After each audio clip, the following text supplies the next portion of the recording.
From war zones to disaster-stricken communities, they carry hope where despair lingers, the light where darkness threatens. Their selfless service reminds us that humanity is strongest when we stand together.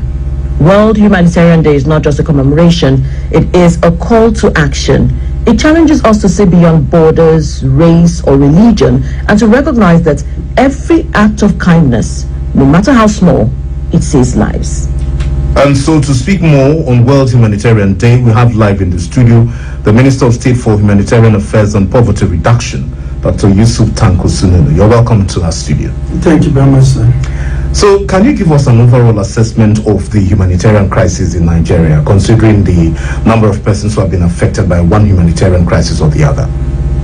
Well, Thomas, thank you very much for having me this morning at this studio. Well, the issue is that we have to look at what are the drivers of insecurity, humanitarian crisis in Nigeria, and those drivers, how far have we gone?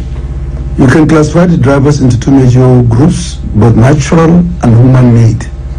In the human-made, for some time now, over 10 to 15 years, Nigeria has been bedeviled by a lot of conflicts, most especially in the northeast, emanating from the emergence of the Boko Harams and all that have been happening over there. And also in the northwest of recent, in the last 5 to 6 years, we have witnessed also the banditry activities that have also affected much, almost submerging the northwest and part of the northwest central. And then if you look at also in some other part of the country, there are a lot of conflict. In the southeast, you have the compulsory the IPOB-induced homestay. That is also another form of humanitarian crisis, because in Nigeria there are people, they have to go out that particular day to earn what they will eat for their family, and that day that you ask them to stay at home, that amount a big crisis to them. So in many parts of the countries there are a lot about this, and then you have seen a lot of disasters that are man-made, like people going to scoop petroleum when there is a tanker accident. A lot of this that has claimed so many lives. And then there are others that can be a mix, both natural and you can say it's almost human and natural, even though it may be natural, but it's also made worse by human activity. Majorly, we see the climate change. You have seen what happened just in the last 2 weeks, how we have seen a lot of flooding all over the country, displacing people, causing loss of life, means of livelihood. Some of them have lost their farm, has been submerged at planting level for almost getting to 10 days now. Definitely the city may not likely this. And after the flood has gone, also we are left allowed again with another environmental crisis, because the land that used to be a muddy soil will be now replaced by sand, and then you find that it become naturally the productivity of that soil is reduced significantly. Okay, so that brings us to why you're here. The government has been doing a lot to reach out to these victims that have been sort of displaced, as you've said, due to man-made or natural causes. So we'd like to find out from you, how many of such Nigerians has your ministry reached with food, cash, and livelihood support, say in the last 12 months? Well, in the last 12 months, there are a lot of different things. When you look at the cash, we must commend the government of President Bola Ahmed Tinubu for continuously, even at no time that the conditional cash transfer has been suspended. And this conditional cash transfer is emanating from the National Social Register. Each country is supposed to have a register of its vulnerable groups, and in Nigeria we are not excluded.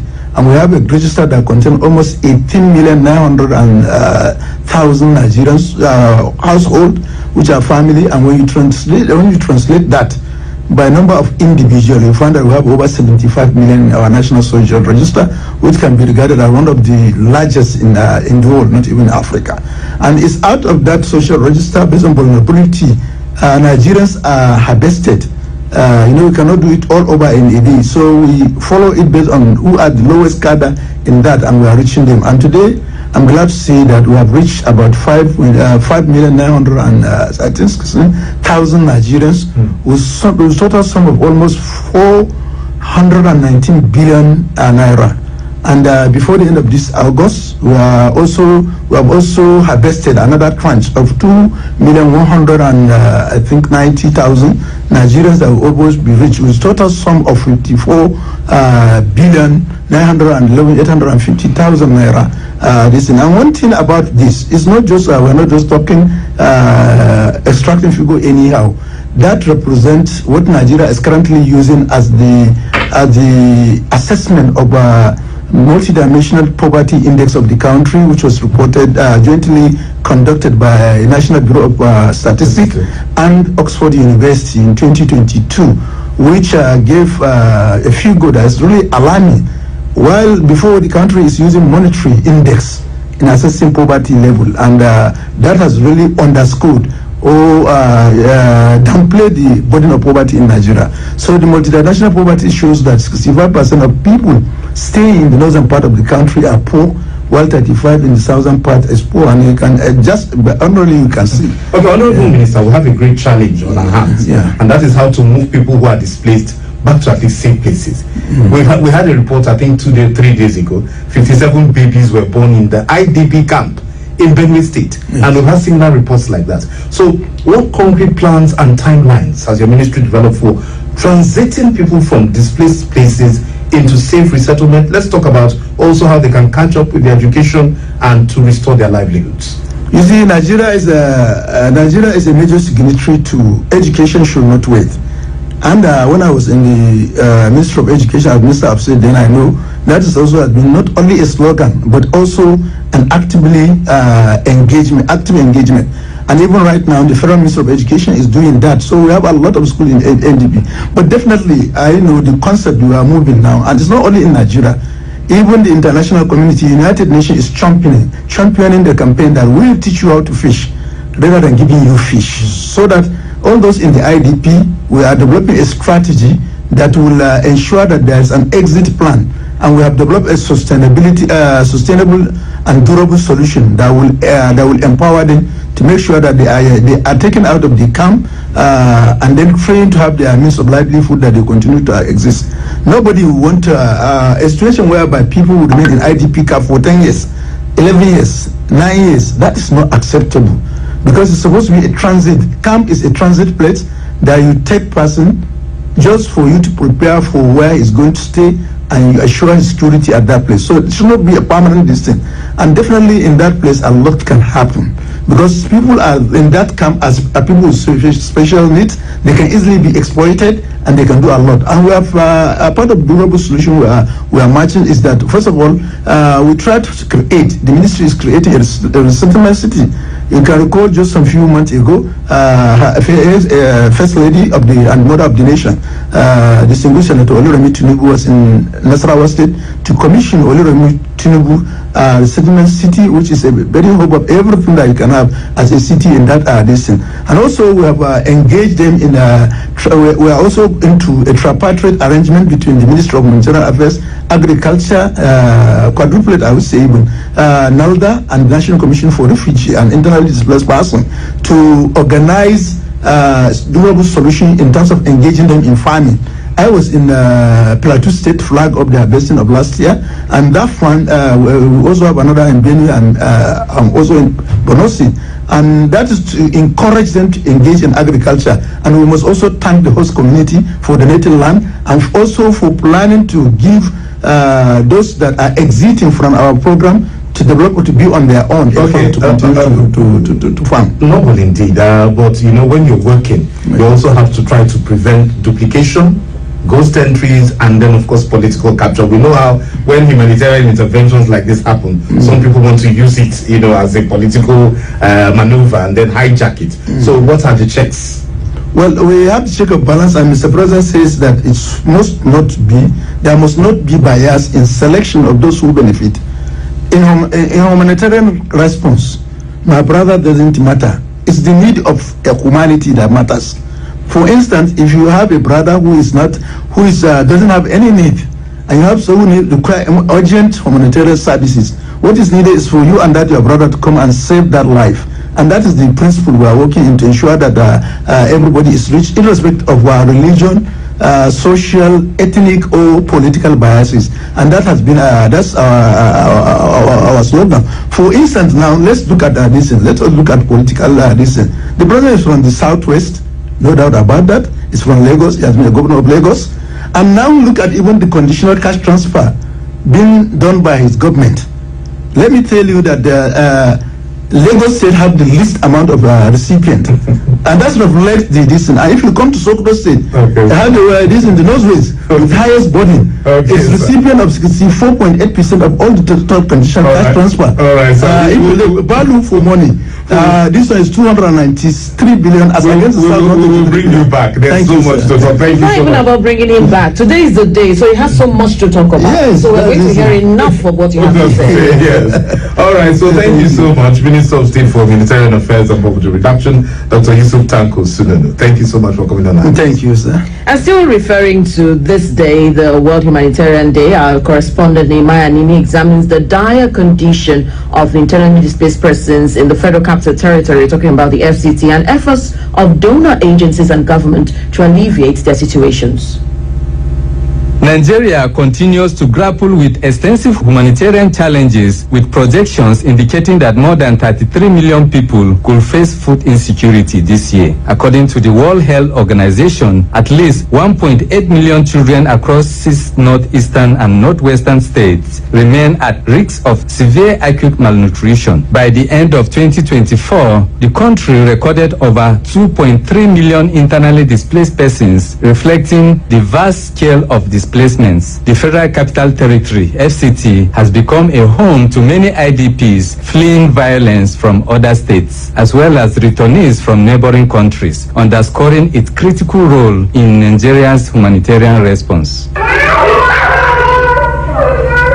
This is Area 1 IDP camp, the second largest in the FCT. Since 2014, thousands of residents from Borno, Yobe, Adamawa states have sought refuge here following waves of insecurity. Most families live in makeshift shelters, tarpaulins, zinc sheets, and wood structures that barely protect them from natural elements. One of the voices of resilience here is Mrs. Laitu Ayuba, the women leader of the camp. No matter how you repair the thing with nylon, water will drop inside. So from there, before you know, this small ants will produce egg into our body. You see children and the adults are scratching their body. Mrs. Ayuba's story echoes that of many Nigerians whose survival depends on humanitarian assistance. On this day, the United Nations call on governments, organizations, and individuals not to only respond to crises, but to build stronger systems that can prevent them. The spokesperson of International Committee of the Red Cross, ICRC, Mr. Aliu Dawobe, explained that the agency has continued to operate in several parts of Nigeria, providing livelihood support to vulnerable citizens. When you have millions of people in need and millions of people displaced, then definitely as a humanitarian organization, the best thing to do is to try to see what support you can give in terms of emergency assistance, but also livelihood rebuilding to communities that are affected. The Federal Commissioner, National Commission for Refugees, Migrants and Internally Displaced Persons, Mr. Tijani Ahmed Aliu, described insecurity and natural disasters as some of the biggest barriers of effective humanitarian response. Mr. Aliu, who stated that more than 6.7 million Nigerians remain displaced and in urgent need of assistance, outlined government efforts to ease their plight. We are able to be providing them with food items and non-food items.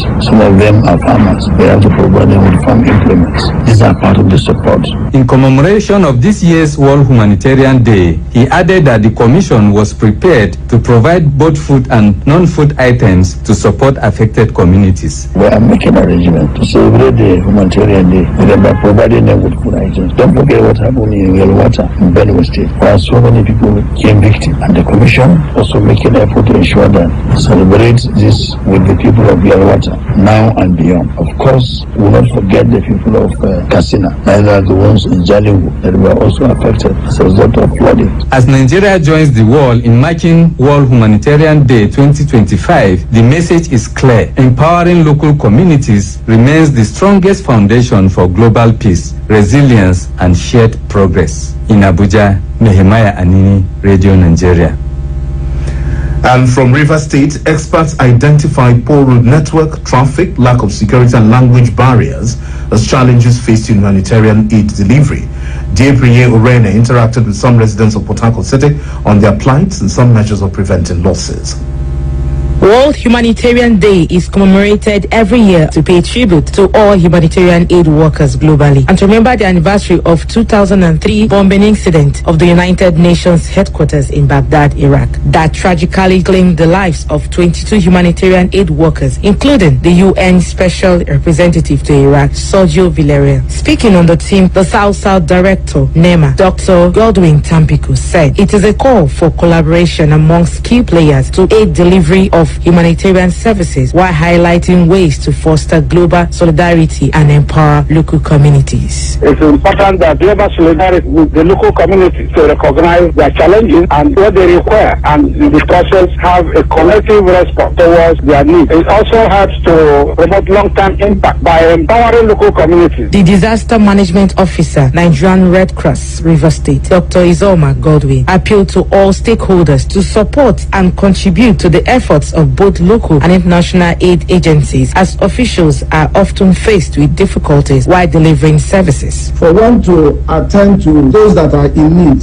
there must be an access to actually get to the communities. We also have lack of trust on the side of the communities. Government should see it as a point of responsibility to encourage these humanitarian agencies. In the same vein, a resident, Dr. Franklin Nelson, stressed on the need to acknowledge humanitarian aid workers or service providers because they are the first respondent and point of call for any situation. Those who work in humanitarian services like the Red Cross, NEMA, the UN, health workers, even NGOs, I think they are not well encouraged. Whenever any issue happens or any kind of humanitarian crisis, it is this set of people. Yet, these people are not treated as well as they should be treated. As Nigeria joins the global community to celebrate, Franklin Nelson stressed on the need to remember and appreciate every labor of service by humanitarian service providers. In Port Harcourt, Gabriel Orene, Radio Nigeria.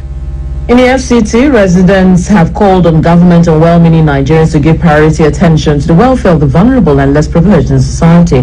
The residents made their opinion known to Radio Nigeria on the commemoration of this year's Humanitarian Day. If you're someone who is a caring person, don't just take it home for your family alone. You can as well share some part of it to those homes and then offer to them. The government too as well can also remember people like that, not just when the thing comes, then they share it within themselves and all of that. People that flood has pursued, Boko Haram has pursued them, that they are not at their home or their villages. The government give them IGP places. Government should improve in their material, like now that they school very well. Sickness everywhere, so government should improve giving them things that they can cover their body and different food because they don't have where to run. Person with disability, they are not getting what they're supposed to get compared to what the advanced country are getting. Advanced country, being a disabled person is a blessing, but here it's not so. I strongly feel that the government can do better. Even we as citizens, we also need to try to do better as well. I try as much as possible every month to feed some of those victims of natural disaster. Actually, is to take care of a human being, whether it's disabled or normal human being. Before you building a house, you know that this part is being made for water. You still go with your strong head to go and put foundation in that place. We know that the government, they are not doing more because they're just all after their own pockets. Respondents also emphasized the need to ensure peace in troubled areas for the resettlement of displaced citizens. The spotlight is on the reflection of a former Minister of Humanitarian Affairs on World Humanitarian Day 2025, written by Sadiya Umar Farouk, CON, a former Minister of Humanitarian Affairs, Disaster Management and Social Development. Today, August 19th, as the world marks the World Humanitarian Day, we are reminded not only of the past sacrifices made by humanitarian workers, but also of the urgent and escalating need of the present. The day was born out of tragedy, the 2003 bombing of the UN office in Baghdad, which claimed the lives of 22 humanitarian workers. Since its designation by the UN General Assembly in 2008, the day has become a global platform to honor their memory, advocate for the protection of aid workers and the civilians they serve, and reaffirm the core principles of humanitarian action: humanity, neutrality, impartiality, and independence.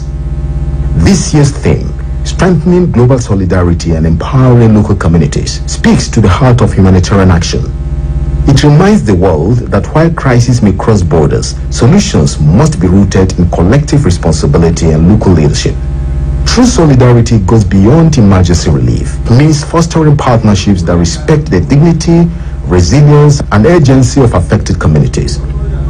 By empowering local actors with resources, skills, and decision-making power, the global community ensures that humanitarian responses are not only more inclusive and effective, but also sustainable. This theme is therefore a call to unite across nations while placing communities at the center of their own recovery and growth. When these moments of humanity come together, they weave a stronger, more compassionate world where no one is left behind. During my tenure as the pioneer Minister of Humanitarian Affairs between 2019 and 2023, the ministry institutionalized Nigeria's humanitarian response framework, strengthening disaster preparedness, social protection, and support for internally displaced persons, IDPs. This effort laid a solid foundation for intervention that continue to impact the lives of millions of Nigerians today. My service provided a unique vantage point to witness the profound dedication of humanitarian professionals, many of them Nigerians, working in some of the most challenging environments. Equally important was the ministry's work in strengthening humanitarian coordination systems. Partnerships were built with international organizations, state government, and local actors to ensure timely and effective response to emergencies.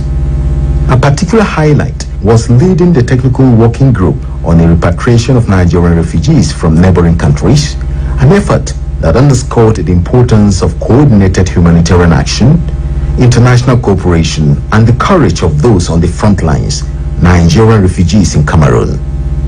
This initiative took me to Garoua, the capital of the far north region of Cameroon, where I was formally received by Governor Mijiawa Bakary to initiate the return process.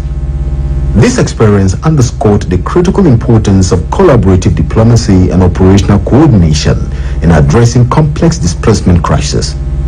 Beyond the logistical and policy level challenges, the mission was a deeply personal one, reinforcing my enduring belief in the power of collective action to restore dignity and stability to affected populations. As nations celebrate these heroes, it is important to remember that anyone can be a humanitarian. Beyond the frontline workers, humanitarianism also leaves a simple act of compassion and service. One does not need to travel to a conflict zone to make a difference. Volunteering time, skills, and resources to support the underprivileged in our communities is equally powerful. At the same time, government must continue to strengthen international cooperation and humanitarian issues to ensure the safety of aid workers and help alleviate the immense suffering faced by vulnerable populations. That spotlight on the reflection of the former Minister of Humanitarian Affairs and World Humanitarian Day 2025 was written by Sadiya Umafaru and read by Ovi Kuji. To health matters now, the federal government has approved the landmark subsidy that slashes the cost of dialysis sessions from 50,000 naira to 12,000 naira. The special advisor to the president on policy communication, Daniel Bwala, made this known in his X title as Shiwaju Cares. Mr. Bwala, who announced the approval given by President Bola Ahmed Tinubu, said it would bring relief to thousands of citizens battling with kidney-related diseases. According to him, 76% subsidy is already active in 10 federal medical centers and teaching hospitals across the 6 geopolitical zones. Still talking health, Plateau State government has stressed its commitment to reposition the health system toward achieving universal health coverage. State Commissioner for Health, Dr. Nicholas Bamlong, stated this while addressing newsmen on preparation for the 11th Plateau State Council on Health. Dr. Bamlong said the aim is to strengthen resilient and inclusive health systems in the state, improve access to essential medicines, as well as improve maternal and neonatal outcomes in rural Plateau. He said it will serve as a high-level platform to review progress, share experiences, address challenges, and agree on actionable strategies for transforming the health sector across the state. The commissioner said the deliberations and outcomes of the meeting will help in shaping the trajectory of health delivery in the state for years to come. 27 minutes before 8, you're listening to the news on the network service of Radio Nigeria. In the headlines this morning, Nigeria launches 40,000 cubic meters liquefied petroleum gas vessel. Over 3 million Nigerians displaced by humanitarian crisis. Correspondents examine sacrifices and compassion of humanitarians as World Marks Day. Still to come, the Delta State government inaugurates welfare scheme for widows. Plus, sports news, cyberscope, newspaper headlines, and weather report. Just stay with us. Radio Nigeria, uplifting the people and uniting the nation.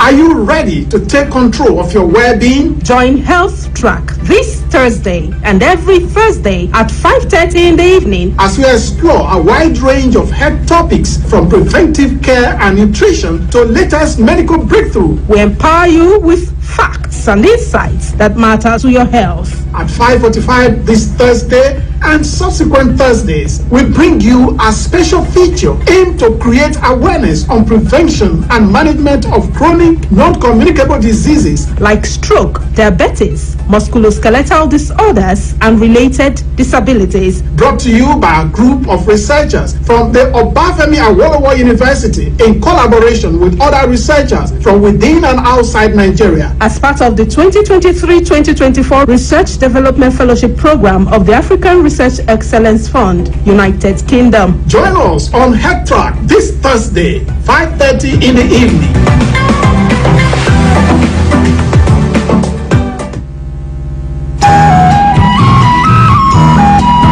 Are you interested in learning Chinese language? How are you in Chinese? We just say hello, we just say ni hao. It's okay. Do you want to visit China for business or holidays? How about knowing more of Chinese culture?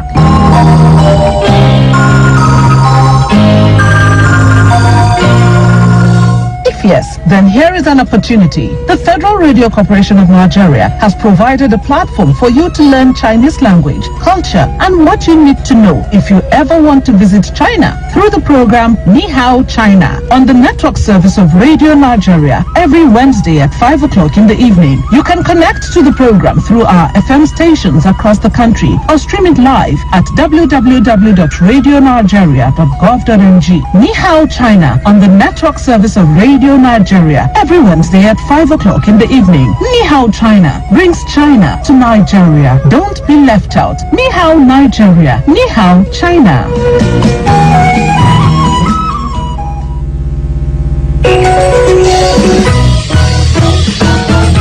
Diplomatic ties, building relationships across the continent.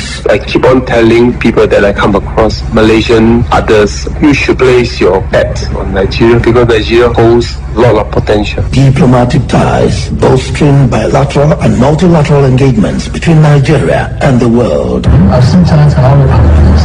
You can have a Chinatown in Abuja and also have a Nigerian town in Beijing. Join us as we explore the world every Tuesday at 12:30 p.m. on Radio Nigeria Network for Diplomatic Ties.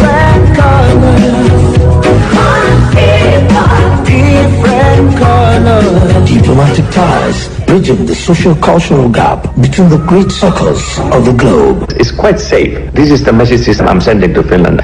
I'm not 100% satisfied the number of the businesses of Finland here to Nigeria, so I do my best. I can get more businesses to come here. Diplomatic Ties, different colors, one people.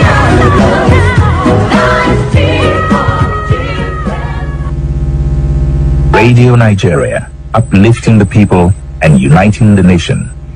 It's good to know you're tuned. 10,000 widows in Delta State are to enjoy the state government's monthly allowance of 15,000 naira and free healthcare.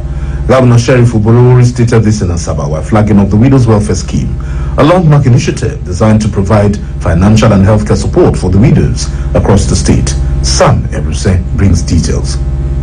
The Delta State governor, who restated commitment of his administration to the well-being of widows and other vulnerable groups in the state, described widowhood as a painful circumstance that is never a choice, stressing that widows often face neglect and severe survival challenges after the loss of their breadwinners. Governor Oboriwori said the initiative to enlist 10,000 widows on the monthly payroll of government was part of a broader effort to promote inclusive governance. It's also in fulfillment of my promise to run an open, all-inclusive government. One of the ways we are doing that is to ensure that the poor and vulnerable are well captured in our policies and programs. The Delta State governor announced that under the scheme, each widow will receive a monthly stipend of 15,000 naira to be paid directly into their bank accounts. He emphasized that the payment will commence immediately, with beneficiaries receiving the first stipend of 45,000 naira covering 3 months in arrears. Governor Oboriwori clarified that the widows' welfare scheme was entirely non-political, cutting across all religious and ethnic divides in Delta State. He hinted that since the inception of his administration, over 260,000 people have been empowered through social investment programs such as women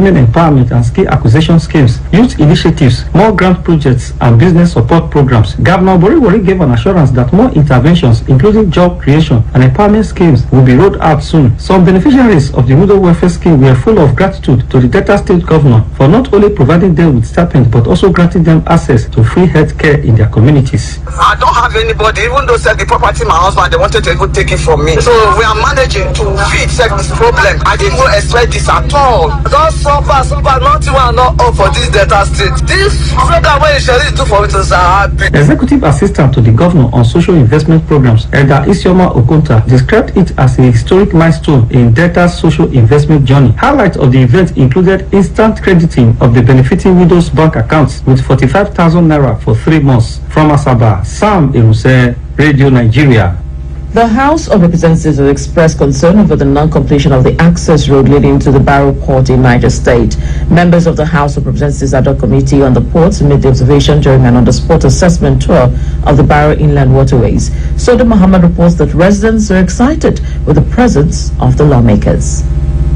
The delegation, which included former Deputy Speaker of the House of Representatives, Mr. Ahmed Wase, and other members of the committee, defied the rainfall and dilapidated road to assess the way out of the Barrow inland waterways. The ad hoc committee earlier visited former heads of state, Generals Ibrahim Babangida and Absalami Abubakar, chairman of the Niger State Council of Traditional Rulers, Etnope Alhaji Abubakar, and Alhaji Yusuf Nuhu, the emir of Agge, the Os local government, to get the support of all and sundry. The chairman of the ad hoc committee, a member representing Bida Bakokacha Federal Constituency, Alhaji Saidu Musa Abdul, explained that there is a renewed vigor to the actualization of the project. As we have seen by ourselves, there are some major components which are supposed to make the port viable and operational that are still outstanding. Look at the it's quite unfortunate that the journey of 30 minutes has taken us close to 4 hours before getting here. Alhaji Saidu Abdul, who observed that majority of the equipment at the Barrow ports are functional, however questioned the viability of some components and the access road despite the award of the contract almost 10 years ago. If contracts are given, there's something called project management. You expect that from the conception to the end of it, there should be timeline attached to them. But this project, like I said, has been given for more than 6-7 years now, and we're still where we are. The Managing Director, National Inland Waterways, represented by the General Manager, Business Development of the agency, Bolawale Adetola, described as a step in the right direction the involvement of the National Assembly, the Nigerian Railway Service, the private sector, and other key players. For whatever we want to do, whether it is access road or dredging or whatever else we want to call it, it's fund. And with the National Assembly being involved, then the fund will surely come. The ad hoc committee also interfaces with Governor Mohammed Umaru Bago of Niger State. From Barrow, Sudi Mohammed, Radio Nigeria. Adamawa State government has commenced the 2026 to 2028 multi-year budget defense, reaffirming its commitment to the principles of fiscal prudence, transparency and accountability in the development of Adamawa State. Babangida Gallion reports. The Commissioner of the Ministry of Budget and Planning, Emmanuel Predimso, said the budget is more than just a financial document. It is a strategic blueprint that translates the Adamawa State government's vision and policy objectives into tangible projects and services for the residents. The Commissioner added that the multi-year recurrent budget discussion will lay the foundation for the state's progress over the next 3 years. This multi-year framework provides us with a unique opportunity. It allows us to move beyond a single-year perspectives and engage in long-term strategic planning. We can better align our resources with our long-term goals. Predimso urged all discussions to be guided by the principles of fiscal prudence, transparency, and accountability. He called on participants to critically evaluate proposals, prioritize projects with the highest impact, and ensure that every naira is allocated effectively and efficiently. According to him, all apparatus are operating under the mandate of the executive governor to ensure transparency and provide the dividends of democracy to the people of the state. He encouraged all ministries, departments, and agencies to participate effectively and constructively, describing the process as a collaborative effort that requires the collective wisdom and expertise of everyone present. The Commissioner also urged participants to engage in robust and honest dialogue, share insights, and work together to build a budget that is not only ambitious but also realistic and sustainable for the residents of Adamawa State. The Permanent Secretary, Ministry of Information and Strategy, Solomon Kumangar, said the budget defense is part of the process established by the Fintry-led administration to ensure transparency and accountability, guided by the philosophy that no one is left behind and nothing is left untouched. This is one of the unique steps that this government has taken to ensure fiscal responsibility and transparency. Kumangar explained that the key physical infrastructure developments in the states are clear indications of ease of access of funds as well as effective monitoring and evaluation of all projects in Adamawa State. Representatives of various ministries, departments, and agencies, as well as civil society organizations, were present to witness the budget defense process. Babangida Gallo, Radio Nigeria. Radio Nigeria, uplifting the people and uniting the nation. The Kano State Police Command has confirmed the arrest of no fewer than 333 suspects in connection with electoral violence during the rerun and by-elections conducted on Saturday, 16th August in Gari, Sanyawa, and Bagwai, Shanono state constituencies. The Commissioner of Police, CP Ibrahim Adamu Bakori, disclosed this while briefing journalists at the command headquarters in Kano. He said the suspects were apprehended for allegedly disrupting the electoral process through violence, intimidation, and other unlawful activities. According to him, the police, in collaboration with sister security agencies under the Interagency Consultative Committee on Election Security, foiled attempts by political thugs imported from within and outside the state to destabilize the election. Next is sports news. Nigeria Super Eagles B are gearing up for their final Group D match of the 2024 African Nations Championship against Congo's Red Devils today at the Benjamin Mkapa Stadium. The Eric Shell-led side, yet to secure a point or even score a goal in the tournament, suffered a 1-0 defeat to defending champions Senegal in their opener before a 4-0 loss to Sudan, confirming their early elimination. Speaking at his pre-match press conference yesterday, Shell admitted to the disappointment of the campaign but urged his players to show pride in their final outing. There will be some changement because we lost 2 games and we need to change something. Reality, we lost these 2 games and we lost this tournament. The first responsible because we get 5 goals in this tournament because we did a lot of mistakes. So it's difficult for us mentally because the tournament is done for us. This is why we talk about our honor. We need to come back in Nigeria with something.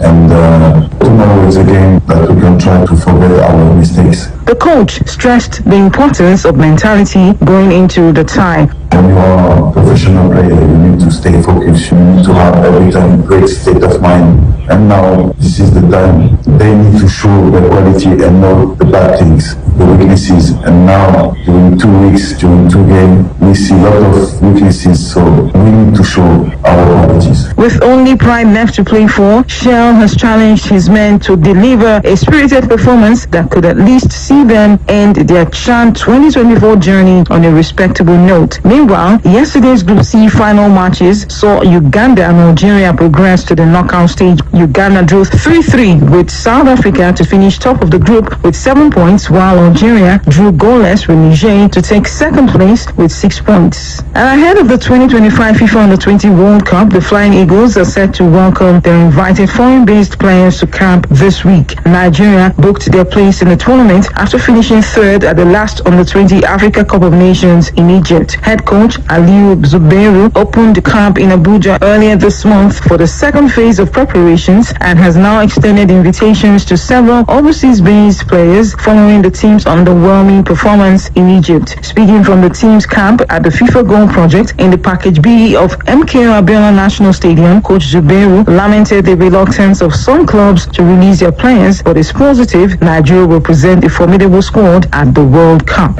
Our preparation is at the top tier now. We are breaking it into three, and this is the third phase, the most important phase of the preparation. And we've invited some players, Nigerians based abroad, some from within the country, even though majority of those we invited from abroad are still not being allowed by their clubs to come. But we are pushing with the ones on ground to make sure that we are heading towards having a very formidable and solid team for Nigeria under 20. Among those expected are Wilfred George, Christian Nwachukwu, Divine Oyemechi, and Jonathan Asuzu. The Flying Eagles will jet out of the country next month for the final stage of their training program. Nigeria has been drawn in Group F alongside Colombia, Norway, and Saudi Arabia. Move on to athletics, where Nigeria's sprint queen Tobi Amusan is set to compete for a $20,000 top prize at the prestigious Atleticima meet in Lausanne on Wednesday, following her third place finish in Silesia, which earned her $6,000 and a spot in the Diamond League final. The women's 100-meter hurdles, Amusan's signature event, has once again been selected as one of the 4 Diamond League Plus disciplines, alongside the women's 400 meters, men's 100 meters, and 800 meters. These premium events offer elevated prize money ranging from $20,000 for the winner to $750,000 for 9th place, compared to the standard Diamond League payout, which cap at $500 for 9th place. On the international scene, Newcastle striker Alexander Isak is not expected to attend Tuesday night's Professional Footballers Association's Award Gala. The Sweden international has been nominated for the main award but could miss the ceremony amid ongoing uncertainty over his future at St. James's Park. Isak is currently in the middle of a standoff with Newcastle over his ambition to join Liverpool before the transfer deadline. Just over 24 hours before the awards, it was learned that Isak is yet to confirm his attendance at the function, which will be held at the Manchester Opera House, casting doubts over whether he plans to appear. The 25-year-old is currently not training with Eddie Howe's first team, and there has been no indication of a reintegration anytime soon. And that's sports news. I am Annabelle Okweri. Many thanks, Annabelle. Let's come to Talk Gist time. Cyberscope, we call it. In Yoruba land, it's a royal clash making waves. The Alaafin of Oyo, Oba Abimbola Akim Owade the first, has thrown down the gauntlet to the Ooni of Ife, Oba Enito Ogunwusi. His demand: revoke the Okonomo of Yoruba land title given to business mogul Dotun Sanusi, better known as Ilaji, within 48 hours, or face the fallout. The Alaafin insists only his throne can bestow such a title across Yoruba land, calling the Ooni's move null and void, and warning that his patience should not be mistaken for weakness. Online subjects are split. Some hail the Alaafin for defending tradition and the Supreme Court's authority. Others argue the Ooni acted within his rights, and plenty more are calling for peace, warning that the two monarchs should be uniting Yoruba land and not dividing it. Meanwhile, tragedy in Edo State. Residents of Auchi are grieving after a Dangote cement truck lost control near Omega Fire Ministries, crushing vehicles and killing 3 people instantly. Social media is furious. Activist Very Dark Man said he will block Dangote trucks from his community. Sheon Kuti called the trucks a danger on Nigerian roads. One post captured the mood. Every other week, it's a Dangote truck. When will this end? Calls are growing for government to step in, with some even demanding a nationwide ban on the trucks until safety rules get serious. And I'll still take this one. In the US, the new visa rule has Nigerians fuming. Applicants now they say applicants must now submit all their social media handles from the last 5 years. That's Facebook, Instagram, X, TikTok, even that forgotten BBM name from the way back from 2012. Officials claim it's about security, but online the backlash is loud. Many are calling it invasive, unnecessary, and a violation of privacy. One post asked, so my old username, Fine Boy for Life, could actually cost me my visa. Well, others want that the policy could be used to dig up harmless jokes or teenage banter and weaponize them against applicants. The US visa is getting tighter every day. Well, in sports, Arsenal fans are buzzing after a 1-0 win over Manchester United at Old Trafford. Ricardo Calafiori's clever header from a corner sealed the deal. But what's trending is Mikel Arteta's tactic, pressuring United's keeper under the new 8-second release rule. Genius coaching or cheeky loophole? Fans can't agree. New signing Victor Gyökeres didn't impress, though. One fan sighed. 3 points is 3 points, but Gyökeres needs to wake up fast. United supporters fired back with memes. Arsenal celebrated like they won the Champions League. Either way, the season's drama is already in full swing. Let's see how it pans out at the end of the day. That's all for now. Stay connected with us at Radio Nigeria and join the conversation using the hashtag Cyberscoop for more updates. Today's edition was compiled by Omolola Amin. All right, before us at the national dailies, what are they saying? U.S. hails Nigerian government. NAF airstrike set 62 captives free in Katsina. It has 2 riders. Check them out. That's the Blueprints newspaper. And other headlines: why review of revenue allocation formula is inevitable. RMAFC, that's page 10. It has the story. And play for pride against Congo. Shells, yeah. Charges home-based Super Eagles. Page 32 has the story. And this other one, JAM gives October deadline to public universities on 2025 admissions. It has a rider. Page 8 has the full gist. FG outlines strategies to achieve 7% GDP growth. Page 21 has that one. And court grants 20 suspected killers of Magun travelers bail. 13, that's page 13, has the story. Blueprint newspaper today.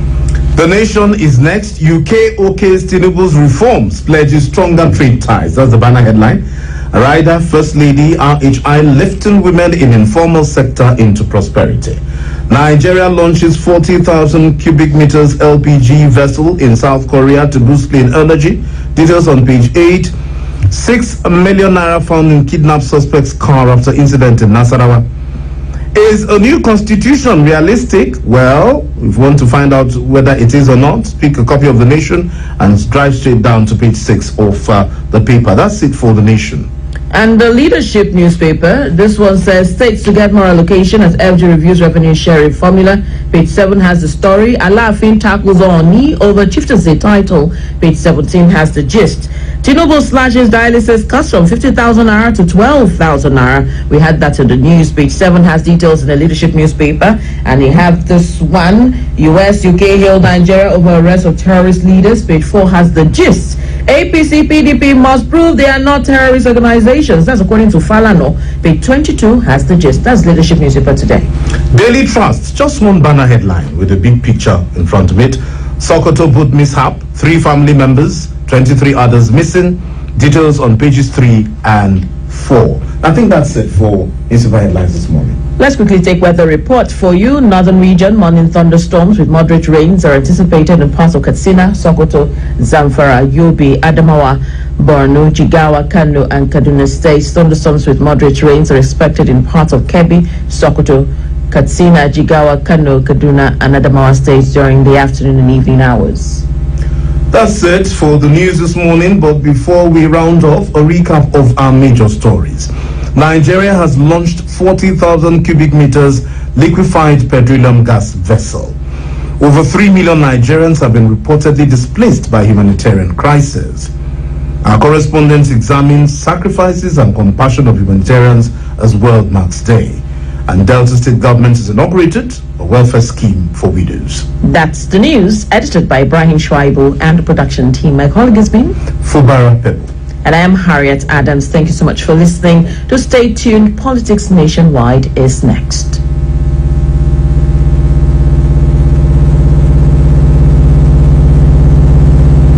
The institution of democracy for the benefit of us all and our unborn children. Let us build our confidence in the government of President Bola Ahmed Tinubu with a strong commitment to make Nigeria better. No nation can stand in the midst of trouble and acrimony. Let us work together for a prosperous Nigeria with the promises of hope for today and the future. This message is brought to you by the Federal Radio Corporation of Nigeria.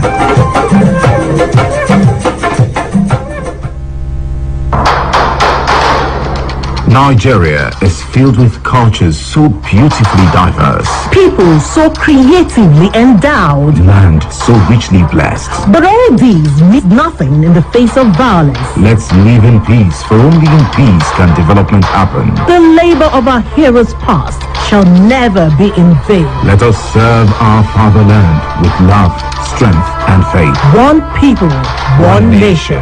This is a public service announcement from Radio Nigeria.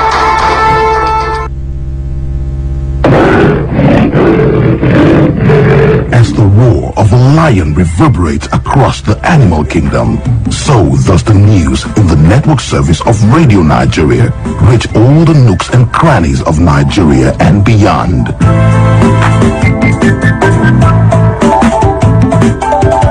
Radio Nigeria, the strength of a lion in every newscast.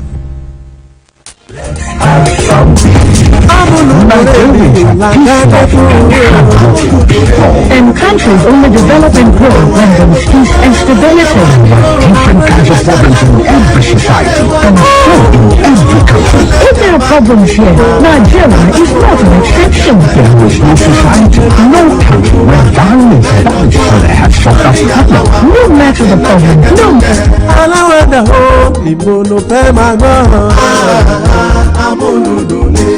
Rédíò tó táwọn yọ lámúlùdùn o. Amúlùdùn ni. Rédíò Amúlùdùn 99.1 FM Moniya Ibadan àtàwọn yọ.